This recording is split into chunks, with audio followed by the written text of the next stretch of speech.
Welcome back to another episode of RNT Fitness Radio, and today I'm joined by Luke Johnson, the founder of the newly launched Personal Trainer Collective. In this podcast today, we talk about Luke's motivation in the industry, what makes the PTC so unique, as well as diving into many of the mistakes and struggles many PTs experience, both online and in person. If you're a coach, personal trainer, or fitness enthusiast, you're going to love this episode. Let's dive in.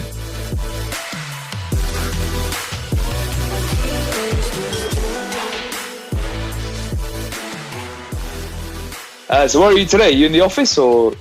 Yeah, this is the HQ. Is that that's the HQ of PTC then?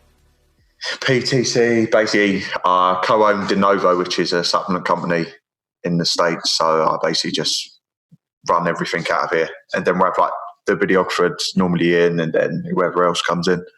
But we're a pretty small team. Most people work remotely. Awesome. And your team, are they mainly coaches or is it researchers? What kind of team setup have you got? I understand you've got your hands in a few different things at the moment. Yes, I mean, our main thing's trainer education. So like I'll teach on it. And then we've got like specialist courses with like Eric Helm, Stuart Doss, Dean Somerset, Nick Teminello. So it's like a collective of tutors, but we don't do any online coaching anymore. Yeah, so that's the big transition you're doing, right? Well, yeah, the Shredded by Science was, when I first started, was three lads who wanted to just basically, I was doing online coaching at the time. So trying to think of how many years ago it was. Well, I'm now 33. It's got to be 8 years ago, maybe a little bit longer. And there weren't 7 years ago, there weren't any online coaching was relatively new then. It wasn't a massive thing. People just thought, oh, we'll jump on Skype and I'll train you, like, let's do push-ups together and do all this. And that obviously wasn't the case. So back in the day, I took on X amount of clients. My girlfriend told me she was pregnant. I was like, are we allowed to swear on this, by the way? Or do you want to keep go ahead. it? Yeah, go ahead. You can do what you like. Right, just because when I get into it a little bit, I get a bit emotional and then the passion comes out and the swear word pop out here. Go for it. Just be yourself. That's the main thing.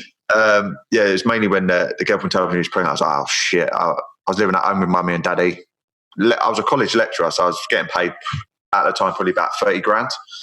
And I didn't really, my main thing was I just spunk money on stuff that wasn't really relevant, but it wasn't as if I was hardship, but I was broke and I had anything. Life was cushy until the girlfriend told me she was pregnant. And I was like, right, I need to actually save some money now. So that's when I looked at online coaching. But at the time, I wanted to get shredded before the baby come.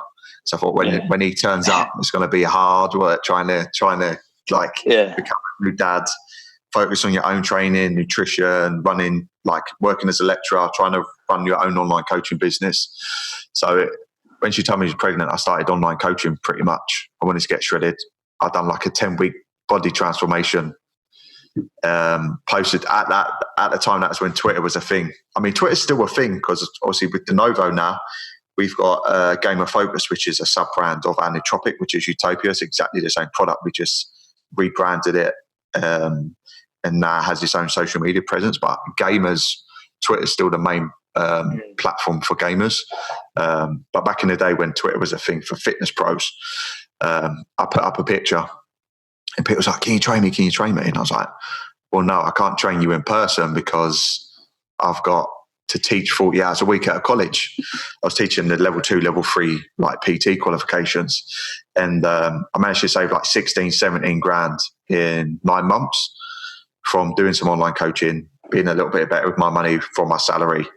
And then that was sort of the catalyst then I started inviting over some fitness professionals from the States to do conferences. So the first one was Alan Aragon, then it was Dr. Brad Schoenfeld, and then Eric Helm. So in one weekend, I made my salary from doing a conference, which I didn't even have to stand up and teach. So I was like, hang on a minute, this is a thing. So at the time I had online coaching, and I'd probably bring in at least $1,000 a month from that. And then I also had my salary. And then once I put on the conference and seminars, I was like, well, there's money to be made in this fitness game, especially from like an online perspective. So that's when I took on another coach, Danny Gruch, but that was at the time when it was just Luke Johnson PT. So I was like, actually, I need to probably create a company name. And at the time is when I stopped really learning about training and nutrition, because I've been doing that for so long. And I was like, right, for me to have a business, I need to change my focus and learn stuff that I don't know about marketing, about business. And when you start off, you're the trainer, the content creator, the videographer, the email marketing specialist, the Facebook ad specialist, the website designer. Like, you're everything when you start off.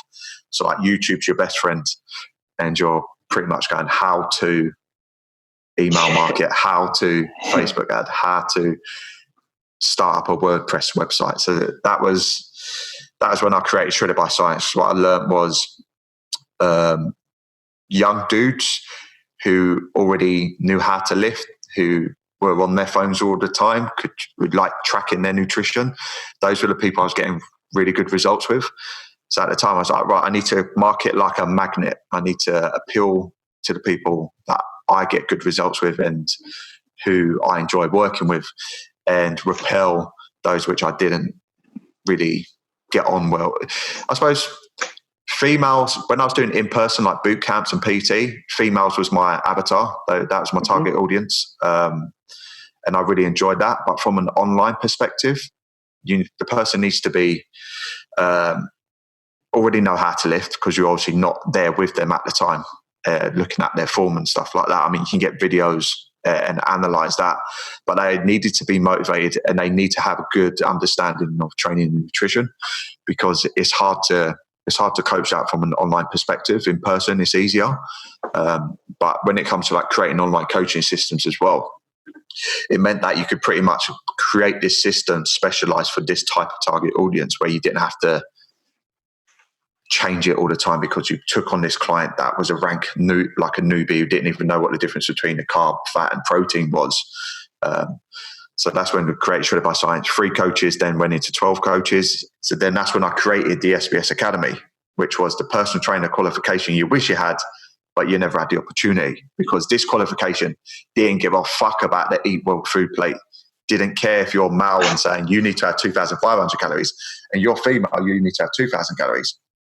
Like, that was the thing, as in, I taught that for 5 years. I knew how bad it was.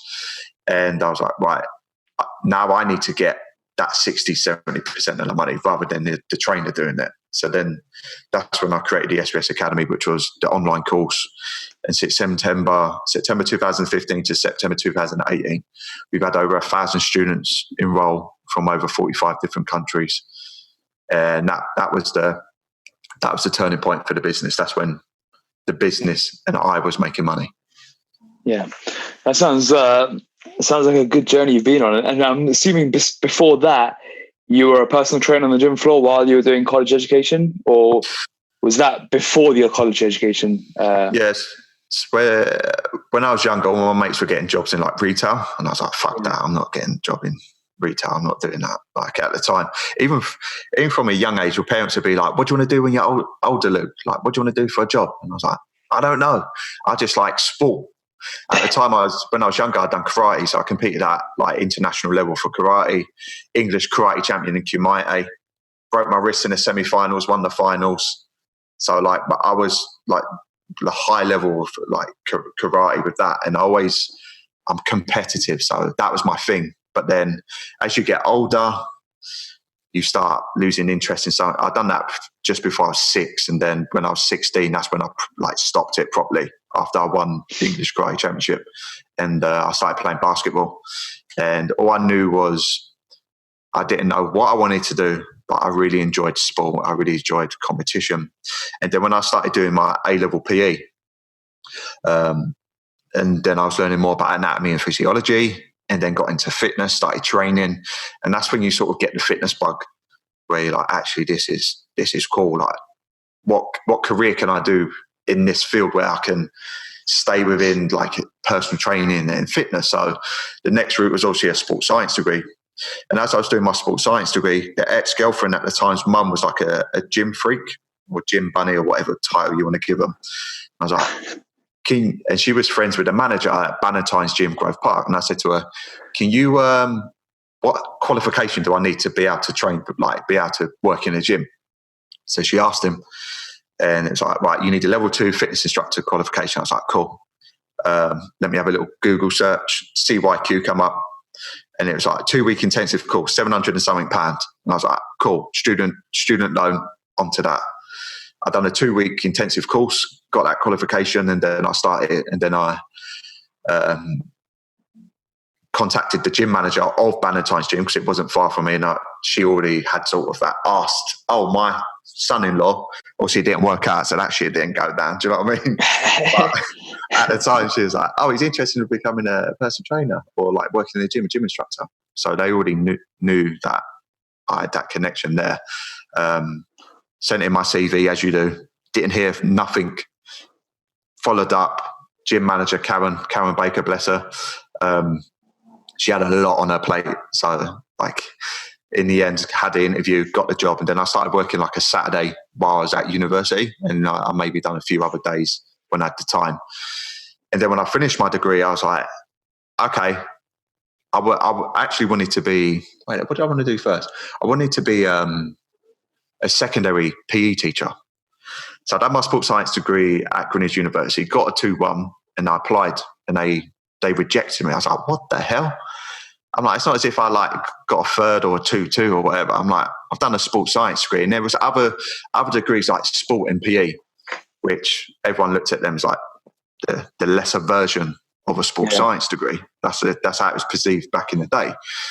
And they declined me and said I had a lack of experience within the PE curriculum. So I'm like, well, if I would have picked the sport and PE degree, which was seen as being slightly inferior and not because it didn't have the science, then I probably would have got accepted, and then I would have done a PGCE, and then I would have been a PE teacher. So that pissed me off. So then I was teaching a spin class. At that time, I finished my level 2, and then I think I was like, I'm going to do my level 3, and I've done that distance learning. But the reason, because I didn't want to go and do a 6-week course, and it ain't even about like arrogance and stuff like that. But I was thinking, I've just done a sports science degree. The person teaching me might not even have a sports science degree. So I'm like, I don't want to go there and waste $3,000 at the time to do a 6-week intensive course when I could do it online pretty much. So I've done that with Lifetime Health and Fitness. And this was the other thing. I got a credit card with my mum because they wouldn't give me a credit card. Joint credit card, interest-free, and I paid for the level 3 on that. Done that distance learning. Turned up on a day, done my level 3 exam, finished that in like 10 minutes, walked out because it was that easy, and got that. So I was doing at the time. So that's when I was doing, back in the day in the fitness industry, you used to do, obviously you're fitness instructing. And this was the hard thing for me because I was 21, 22 years of age. And you've got this sports science degree, and then you have to do another qualification to be a personal trainer. So I'm like, okay, so I paid X amount of money to do my degree, and I'm paying X amount of money to do my level 3 PT core. And then on the Sunday, I'm cleaning in the red top. And on the Monday, I've got my certificate and I'm rolling up in there with a black top with personal trainer on. And I was like, bang, hit to the face. Because I'm a 21, 22-year-old kid, in essence, who one day I'm cleaning the machines and the next day I'm trying to charge £40 an hour. And I'm going up against guys which are 35, 40 years of age who've got basically a lot of clients in that gym. And I mean, that gym wasn't even competitive. There was only like 3-4 other trainers. So then that's when I was like, that's when the thing was, I started doing personal training.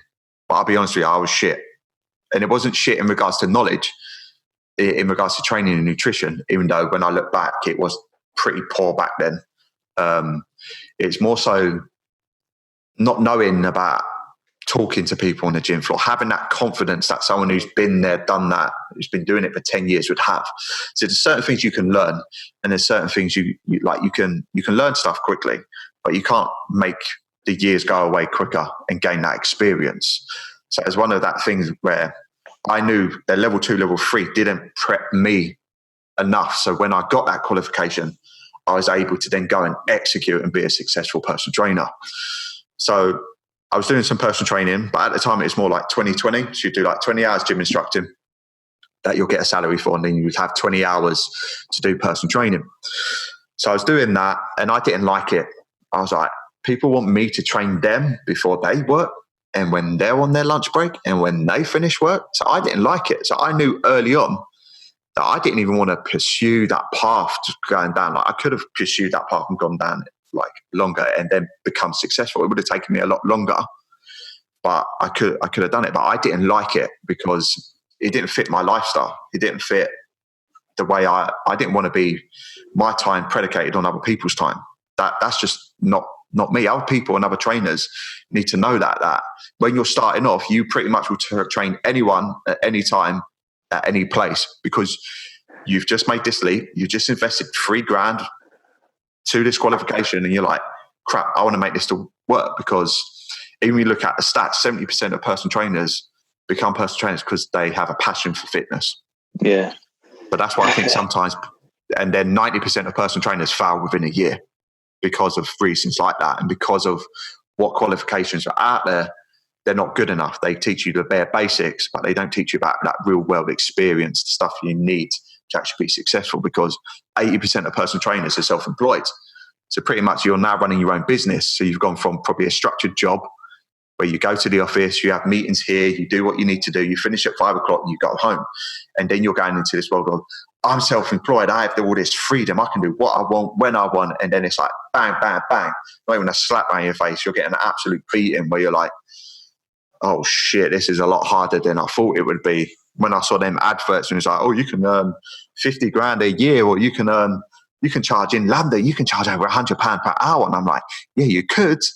But then you've also got to pay a large amount of rent as well. So that it wasn't for me. So then I was doing a spin class. I've just been told I can't do a PGCE because I had lack of experience. And I was like, fuck, I don't really want to do personal training.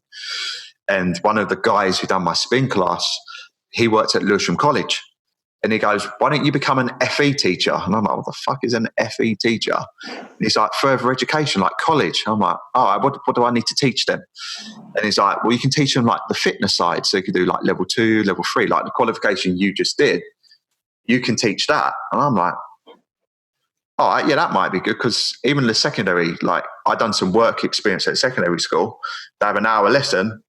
You spend about 20 minutes getting them ready to then go out there, and then you go, oh, sir, I forgot my PE. Oh, sir, I'll meal today. Oh, sir. And so I'm like, well, even that was like, actually, it's a blessing that I didn't actually get accepted, because that could have been my life, well, for a short time anyway. And he gave me the contact details of the new head of sport. I got his number on the Friday. I texted him on the Saturday. I had the interview on the Monday, and then I was working as a college lecturer the following Monday on a 0-hour contract. I was like, oh. So that's sort of... that's how it happened.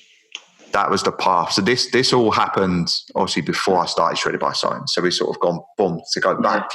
So Luke, when I listen to that, I mean, with what you're doing now with PTC, which we'll come on to in a sec, it sounds like the real core reason for you wanting to set up something like PTC stems back to essentially the struggles of being a PT in your early 20s, and the sort of like despondency about the industry when you're in it.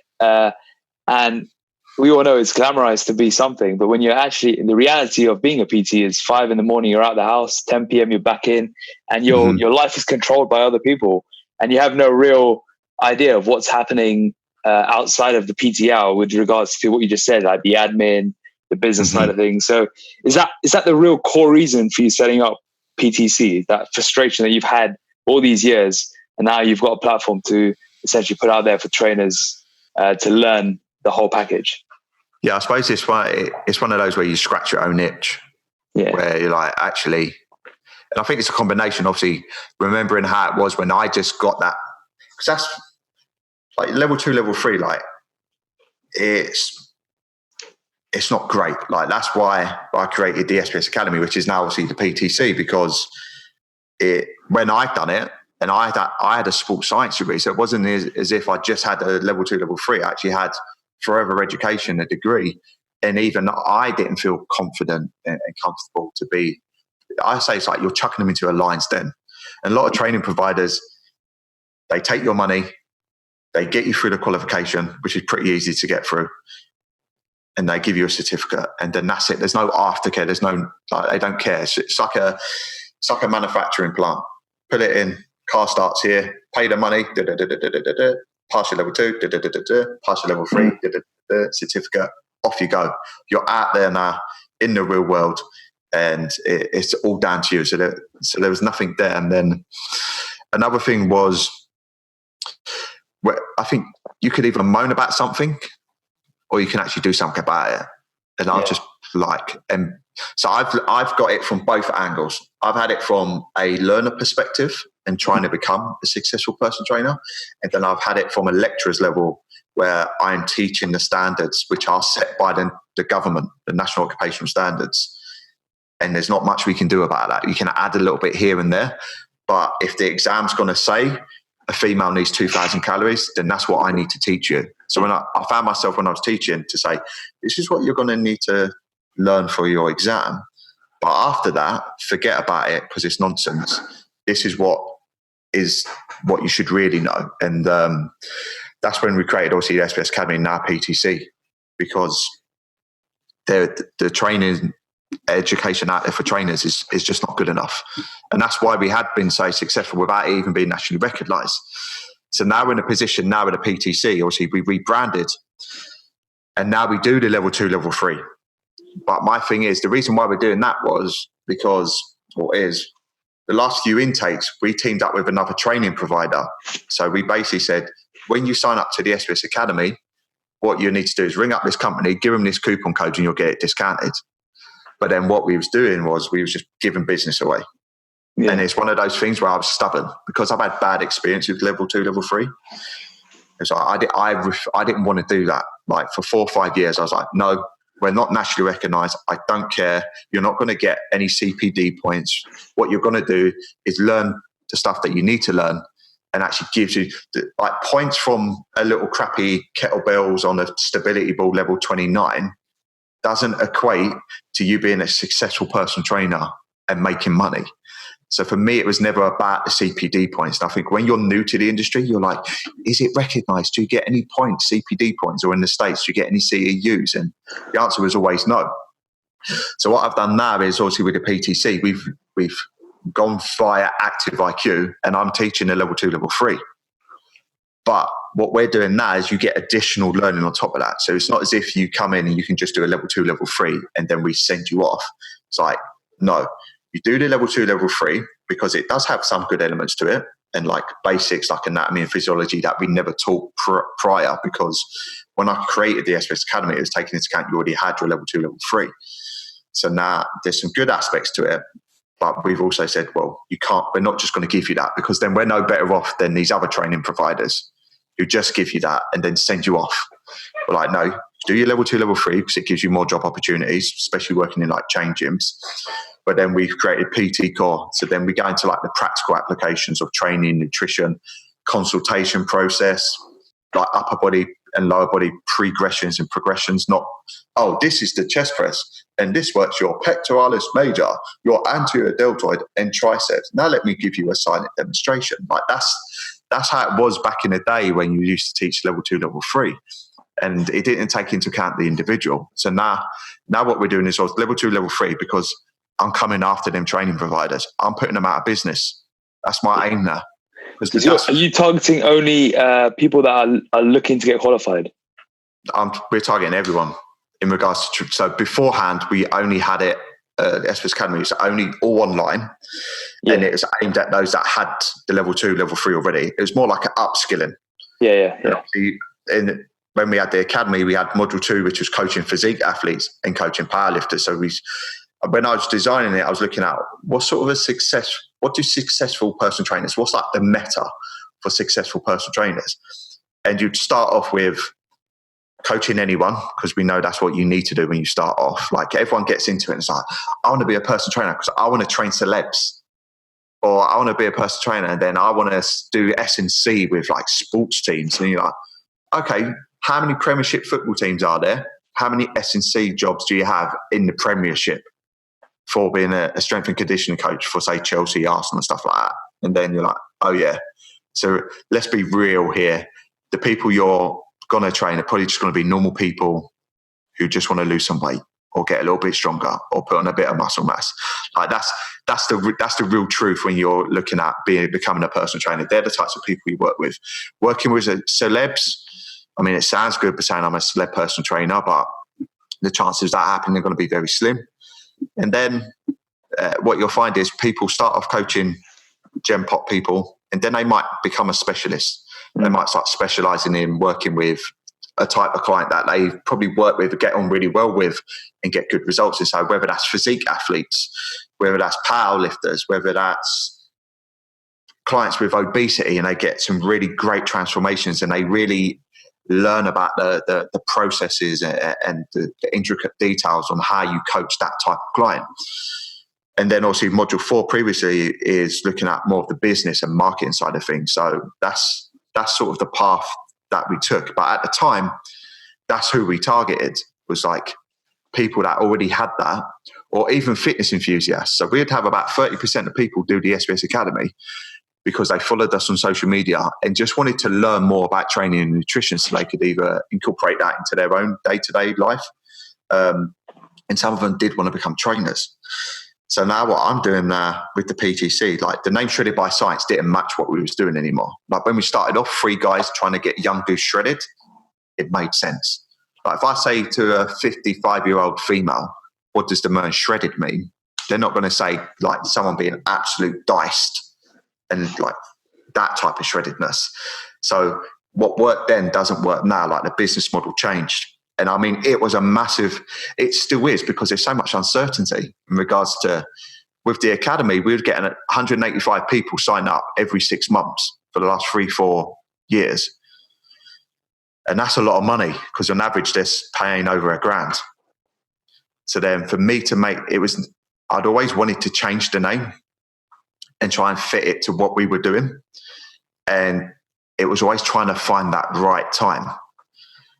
And that right time was Feb 28th this year. But this is the first time we're opening it up. And obviously we changed it. We're now doing a level 2, level 3 because, again, people search online and they go, what qualification do I need to become a personal trainer? Or personal trainer course is London, or personal trainer course wherever. And everything you will see is you'll see Future Fit, Premier, Train.Fitness, Life, a few other training providers, all at the top. They're all doing PPC. Do you know what I mean? They're always there. It's like, so they're like, no one goes on the second page of Google hardly. Do you know what I mean? So it's one of those where anyone who wants to get into it, so it's a big part of the market that we wasn't targeting. And now by doing a level 2, level 3, we can target those individuals.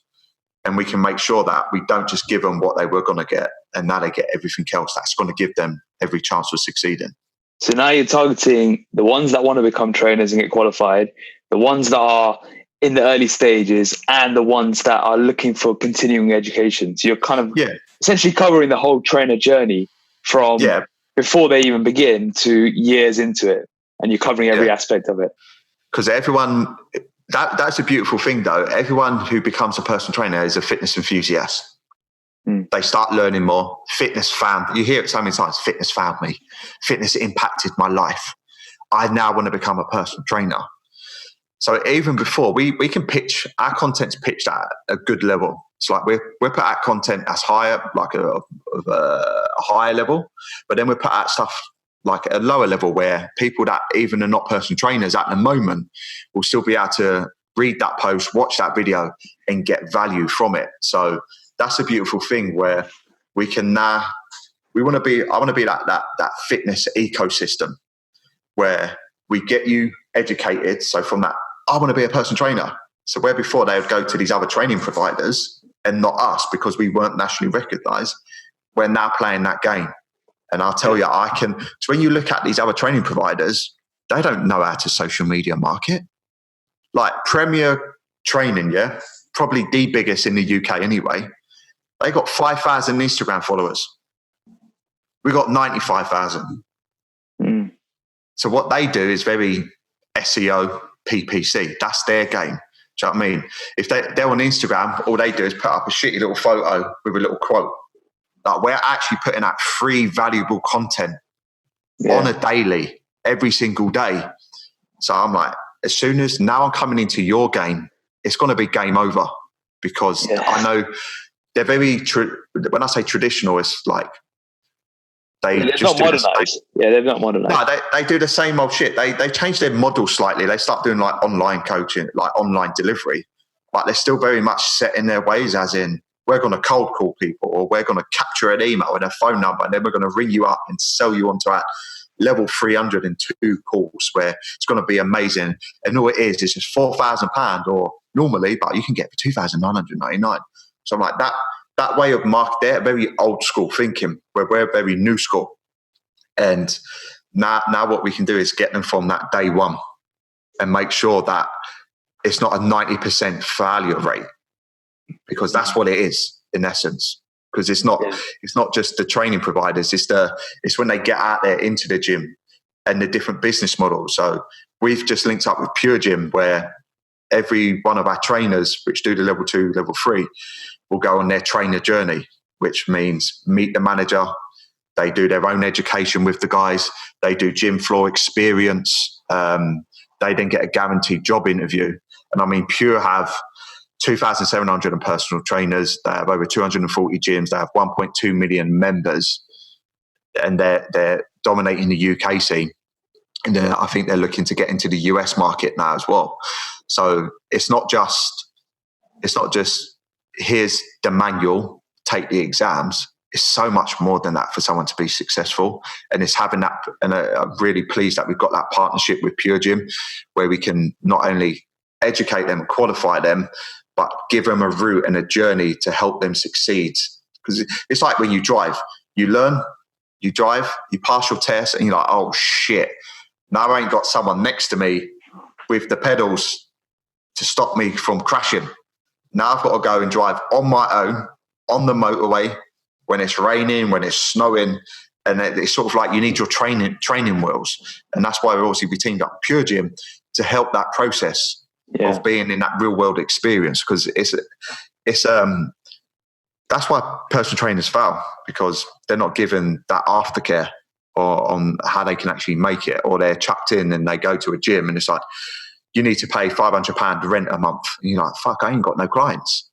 Or it might be £1,000 depending on where it is. So it's a hard industry. I mean, it's a growing industry still, but it's a hard one you have to be a certain type of person. And when I was teaching at a college, I'd have maybe like 100 students each year, and literally I'd be surprised if 10 of them made it as a personal trainer after a year, just because there's so many. It's not the most knowledgeable trainer that is the best trainer.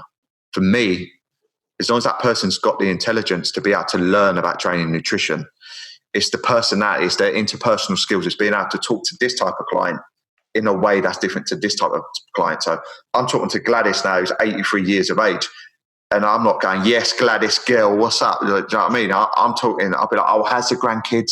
Oh, very well. Oh, do you need a hand there, Gladys? And then I'm talking to Johnny, who's 20 years of age, and I'm like, mate, you're going out tonight. Where are you going? Oh, yeah. Oh, you're going on holiday. Where are you going? Oh, Ibiza. Oh, you're going to this club.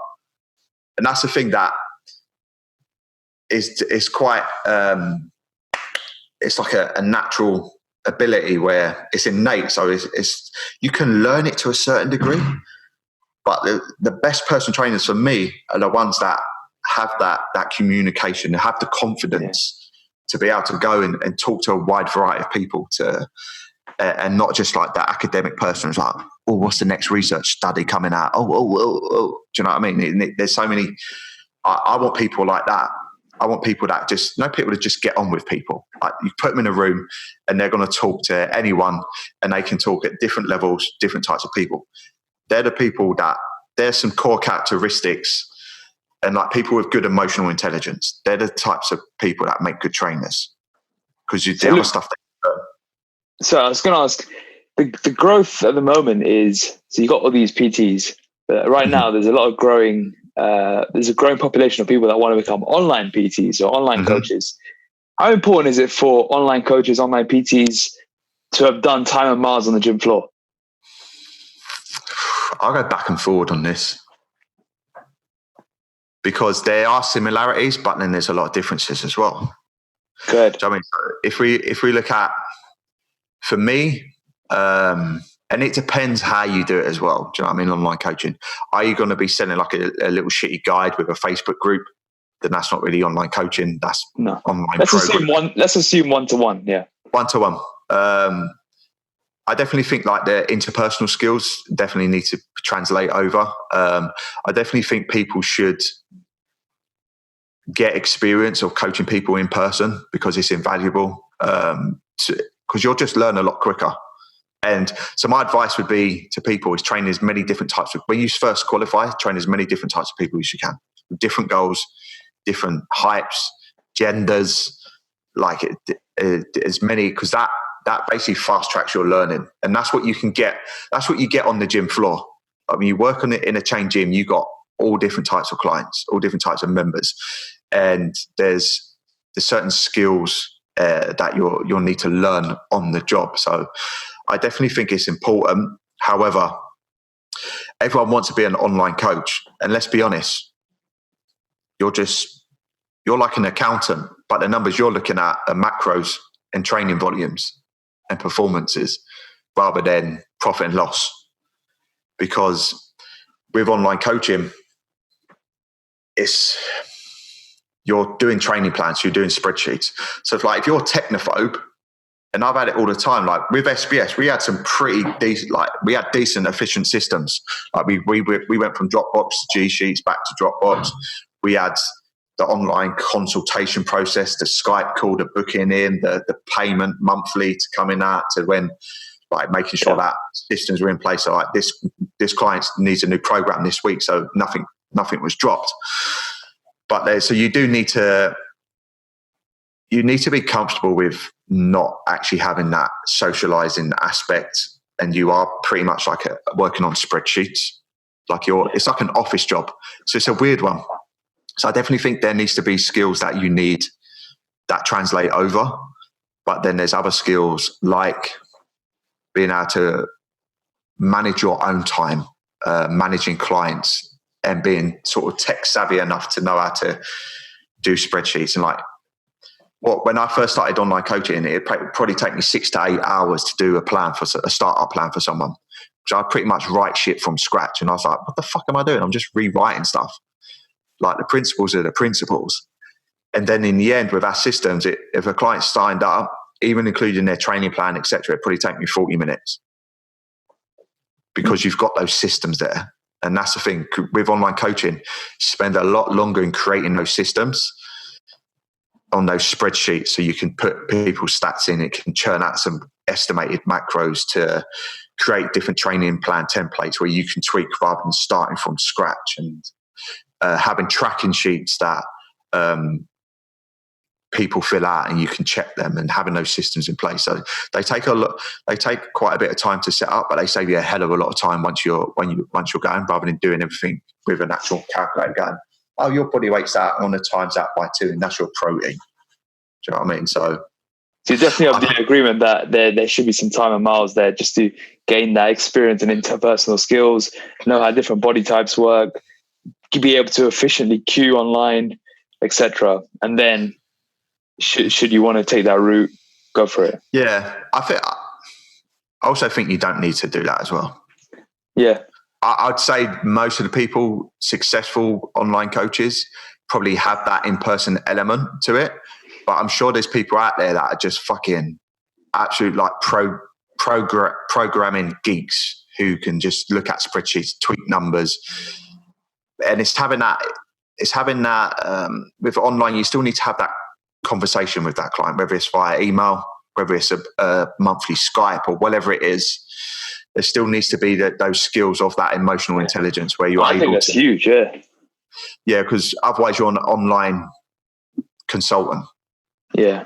Where you're going, here's your training, here's your macros. And you see it all the time.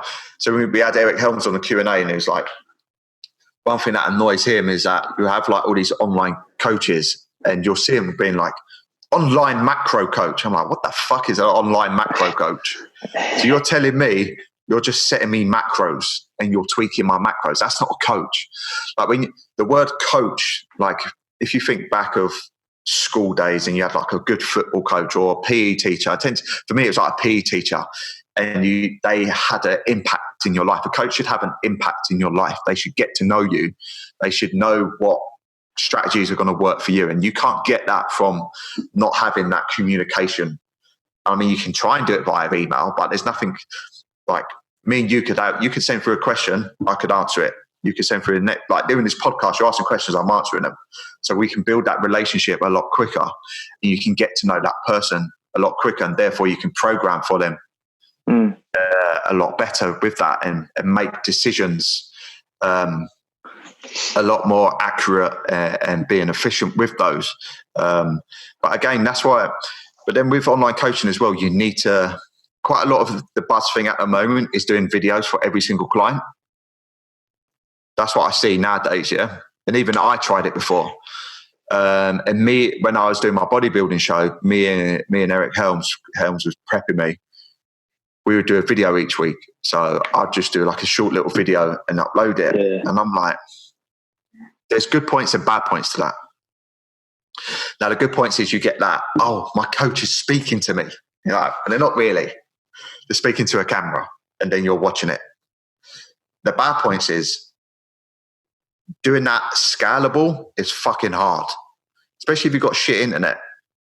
Like if you're trying to upload these videos, and most of them probably upload them to YouTube as unlisted and send them the URL. And then what happens is, oh, I'll get my client to send me a video back. You're like, oh.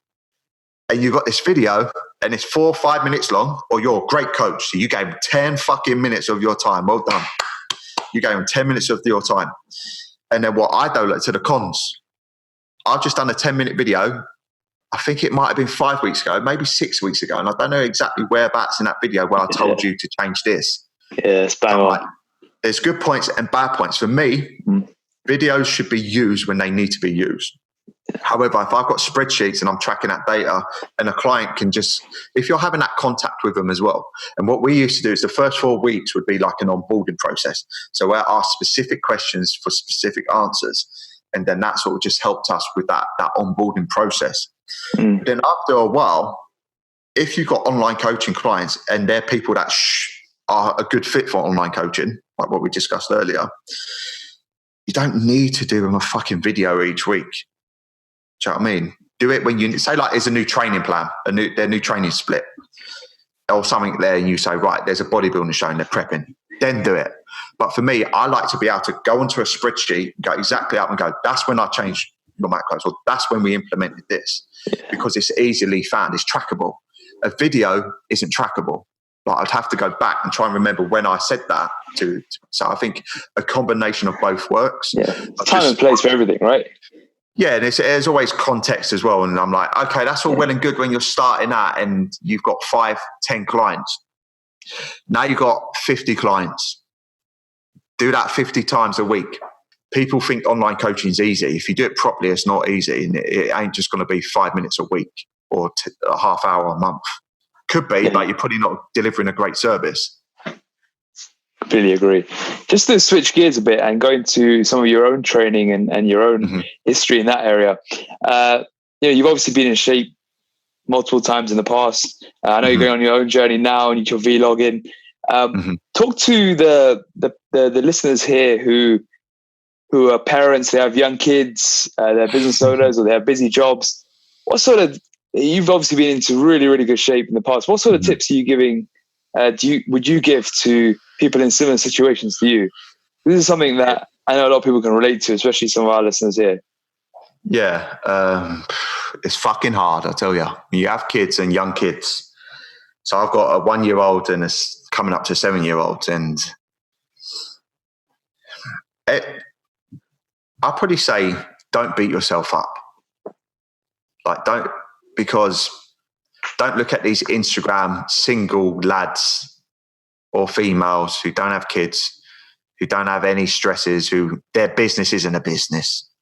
Being an Insta frot isn't a business. Do you know what I mean? Like, having followers isn't a business. It's just like, it doesn't equate to earning a lot of money. So For parents, I'm not in shape now. I was in shape. I've done a bodybuilding show, got ridiculously shredded. But everyone's different. So for me, I needed that goal, because for me, just being in shape doesn't do it for me. Do you know what I mean? It's not, I'm not the young Luke who's single now, who can do what he wants when he wants. I've got a family to look after, a young kid, businesses to run. So people are probably, if you're a business owner, you go into the gym, you feel guilty. I know I definitely felt guilty, and I still do to this day, where it's like, I go to the gym and I spend an hour, or maybe it takes an hour and a half to 2 hours of my day, where I could be doing this, I could be doing that, I could be, do you know what I mean? So you'll go through that phase where you battle with yourself, where you want to go to the gym, you feel better. But let's be honest, if you're being woken up 3 times a night, and the only time you can really train is first thing in the morning, like, it's okay to not, I think, set yourself realistic expectations, and don't try and become a new parent or be a parent and then it's a hard one, because you can do it. It's just fucking excuses at the end of the day, isn't it? Like, let's be honest. If you want something bad, right? You still did it. I still did it, but now look at me. What do you think? What do you think is that? What do you think that's attributed to? Mine's my mindset. So I know it's knowing yourself. It's knowing what's going to do it. So for me, I'm competitive, and I want to experience. I like a challenge. And the reason why I done my bodybuilding show was because I'm not it's definitely because I don't like the gym. I personally do not like the gym. I'm not that. When you've been training in the gym from 18 and now you're 33, and my background was always competing in sports. So for me, the gym, when you're young, you go to the gym because you want to look buff and you want to get laid. Let's be honest. For a lot of people. But then once you don't have that anymore, it's like, what is your why? What is your motivation? So for me, saying I'm going to do that bodybuilding show and documenting it was the challenge. So for me, I always need a challenge, because if I don't have something to compete for, if I don't have a challenge or an event, I find it extremely hard. And that's something that I need to work on, where it's like, actually, Luke, just train and be better with your nutrition, just to be healthier. So for me, I'm like extremes. I'm like, if I'm doing it, I'm doing it, and I'm going all in. I'm either all in or I'm all out, which is a bad trait. But that's just me being honest. So I think you have to look at you as an individual, and you need a strong enough why to get out of bed in the morning to do it. You need a strong enough why to eat what you need to eat and not eat excessive amounts. So everyone is different. And at the end of the day, everyone's got 24 hours in the day. So there's no reason why we can't do that. I'd probably just say, find out what works for you. Don't beat yourself up about it. Don't try and be like, I need to do everything all of the time. There'll be certain times when you have to focus more on family, because life is life at the end of the day. Like, shit might just go down. Someone might just die. Someone might just lose their job, and you've then got to pick up your game, and you've got to provide for your family. You can't control that shit. But what you can do is you can adapt. So there'll be certain times in your life when things are going well, and maybe you can focus a little bit more time and energy on your training and nutrition. And there might be other times where, like, there's just other priorities in life that need to be addressed, and those should be addressed first and foremost. And then everything after that becomes secondary. And if your business success is predicated on you being in good shape and youthful, you've already lost, because you're always going to get older. So this is my advice to these Instagram influencers at the moment. It's like, that's cool, you can make money, yeah? Well done. But guess what? You're 22 years of age now and you're in shape. Now you can maintain that shape. That's cool. But you're going to get older and older and older. And who are easily influenced? Young people. So you might be that Luke Johnson, young 22-year-old. But now I'm Luke Johnson, 33 years of age. And now there's a new Luke Johnson who's younger, who's more relevant, who doesn't have life stresses, who doesn't have kids, who doesn't have rent, who doesn't have mortgage. So my thing to that is, your success shouldn't be predicated on you being in shape, because that's not a great business model. It should be predicated on you providing value to the people of this world. And the more value you provide to more people, the more money you make. Speaking of your why, what's getting you out of bed at the moment? Some days I get out of the bed and I feel like I'm going to smash the world. I'm going to punch it in his face. And other days I get out of bed and I'm like, what's the fucking point? And that's just being honest. Do you know what I mean? There'll be times when I'm like, why the fuck did I rebrand? Is it going to be successful? And this is the first time in my business journey where I've actually got stresses. Where I'm actually like, shit, I need to succeed. Where before, I always look at business as a game. And all I'd say is, what's the worst that can happen? Worst that can happen is I'll go back to online coaching. Do you know what I mean? What's the best that can happen? So for me, my why is, I've always said I've not been put on this earth to be okay with accepting to be average. I say I'm nothing special, but I feel I can do special things. So like I'm not the smart, I'm the dumbest one out of my family. But then I'm the most successful one in regards to having my business and making more money than everyone else.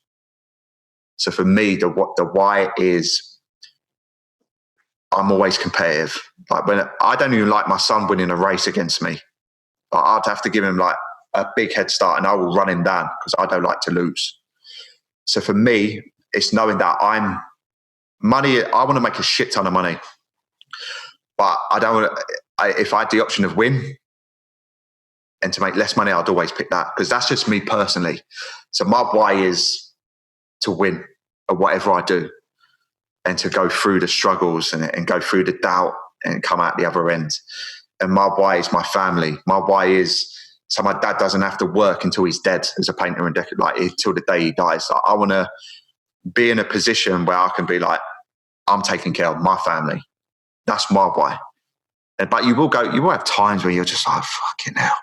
Like we're not like Gary V, when we're just like always on it and like 100% bang, bang, bang, bang, bang, bang, bang. And like, for me, if I'm not feeling great, I'm not going to try and push it. If I'm feeling good, I'll stay in this office for 24 hours straight and carry on. I'm very much in a zone type person, where if I can get into that zone, and then I'll try and reverse engineer and I'll go, how did I get into that zone? When was it that day where I just smashed the shit out of everything? What's my big things? What are the things that are going to make, that's where I'm at now. What are things that are going to make an impact in the world? What are the stuff that are going to progress the business faster than me just spending time doing mundane shit that someone else can do? So for me, my why is multiple reasons, and it will change. But I can remember when I was about to take my driving test, and I got out and I went to, when you have to pay to get into them little toilets. So I get into that and I fucking self-talk to myself. I'm like, sort yourself out. I'm like, you're going to fucking pass. You got these old ass people passing their driving exams. You can pass. So that I'll go through stage where I will purposely pump myself up. Like when I was at the college, we'd do like these staff football games. Now I wasn't a footballer, but I would purposely start fights and arguments because I played a hell of I don't get fatigued when I'm angry. I don't get fatigued when I'm pumped. Yeah. So I know if I get myself in that, I'm like, sort your fucking self out. Like, I talk to myself, not like as in not crazy person. Like if I'm going through a stage where you're like, because you can easily get into this little rut and you can just go, oh, I'm just going to do nothing and I'm just going to play computer and eat what I want. And you start feeling sorry for yourself. And it's just like, you've been here before, you've succeeded. Look where you've come to. Look where you're going. What's the mission? And I never sit there and I pat myself on the back. I never go, well done. It's always never good enough. For me, my motivation when someone tells me I can't do it, rather than I don't need praise. I'm not a fucking puppy dog going, well done, you pissed in the garden, you didn't piss on the floor. I'm not that guy, but you might be different. You might be someone who excels when they're getting that praise and that motivation. For me, I want someone to tell me that I can't do it, because I want to prove you wrong. That motivates me more than anything, proving people wrong. Speaking of mission, what's the mission with PTC? I know you mentioned earlier, but if you could sum up in one line, what's the mission of PTC and how can people find out more about it? To dominate the fitness industry. Until the day where someone says, what academy should I do? What course I should do? If people are still asking that question, then we ain't done a good enough job, because it shouldn't even be a question. It should be, what personal trainer collective course should I do? Yeah, I love it. So for me, it's to have an impact in the world, like legacy, innit? Leave a legacy. So like, I've done that. I'm a lad from Southeast London with a Cockney accent who got a D in English, ATCs in everything else. But I'm here now, and this is where I'm at, and this is where I've left it. And for me, it was always, I wanted to create a business where if I lost my legs or my arms, but I still had some way of communicating, I'd be able to provide for my family. So for me, it's to dominate the fitness industry, and to be able to make a bigger impact. That's when I was like, I need to coach the coaches, because let's say every trainer we educate has on average 20 clients. That's when you can have a bigger scale. That's when you can have a wider impact. So for me, it's just dominating. It's winning. I just want to win. I want the Toys R Us of the fitness industry to go out of business. Brilliant. That's what I want. Hopefully that's not PT, just follow us on like Instagram, PT Collective, or go on the website, personaltrainercollective.com, and then we've got like all the social media tabs up there. Do people enroll any time of the year, or are you guys only launch only? How does it work with that? For the personal trainer courses, we have enrollment periods. So the next one's August 28th, and we shut down September 22nd, just so we can manage it. Okay, so just for the listeners here, this will come out during that period. So they've got until the 22nd of September to get involved. Yeah? Shut our doors until Feb 28th, around that time. Okay, great. But then we also have specialist courses. So if you're already a trainer, you don't need level 2, level 3. We've got an advanced PT course that you get to pick 2 specialist courses. So it could be like coaching clients with obesity, coaching physique athletes, advanced bodyweight, MMA conditioning. There's other stuff there which will be available. So those specialist courses are available all year round. That was one of the additions for the PTC. So I always used to say with the academy, we only had sex twice a year, on Feb 28th and August 28th. And then we'd shut our doors. But now we can get it any day of the week. Brilliant. Final question. Who should we have on the podcast next? My co-owner, business partner, Ben Escrow. He's he's special. Like, his knowledge is second to none, and he formulates all our supplements. So I'd probably say, get Ben on and talk about sort of how the supplement industry, the good, the bad about the supplement industry. That'd be pretty cool. Awesome. If you enjoyed today's episode with Luke and you'd like to find out more about his new business, PT Collective, please check out his social media. We'll link it to the show notes as well, so you can check out his website and all the corresponding details. For more information, please visit www.rntfitness.com and follow us on Instagram at RNT_fitness. Thanks for listening. Thank you so much for being here today on this episode of RNT Fitness Radio. I'd love for you to do a quick little favor for us. Please head over to iTunes and give us a 5-star rating, leave a comment, and share it with your family and friends. If you're interested in learning more about how to transform your body and positively change your life, go to www.rntfitness.com and explore all our free content on offer. Thank you.